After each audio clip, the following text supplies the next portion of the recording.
Non, dans les cas d'espèce, ce n'est pas pour y réaliser des choses. C'est juste pour permettre aux gens qui y sont de ne pas se retrouver à la rue parce que le bénéficiaire d'une décision de justice l'aurait exécuté en allant démolir les habitations qui sont déjà construites. Donc, c'est une mesure préventive que le gouvernement prend pour ne pas que les familles soient à la rue. Il y a eu une procédure judiciaire ou des procédures judiciaires à l'issue desquelles des gens qui avaient des prétentions ont vu leurs prétentions confirmées par la justice.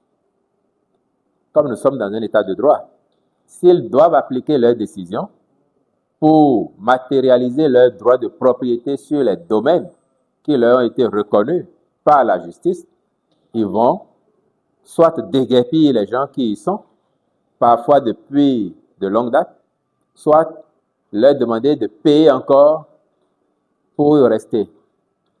La loi donne un instrument au gouvernement pour prendre la main et dire non. Comme la décision porte sur un domaine aussi étendu,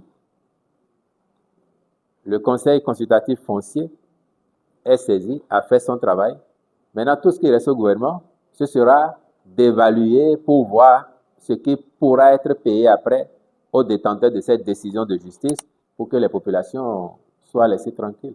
Donc, à partir du moment où la déclaration d'utilité publique est faite, les détenteurs de cette décision n'ont plus le droit d'aller sur le terrain pour dire qu'ils veulent exécuter, qu'ils veulent expulser des habitants ou bien qu'ils veulent leur revendre des parcelles. Ils n'ont plus rien à faire. Ils attendent que l'État les convoque et s'entende avec eux sur ce qu'on va leur payer pour en finir.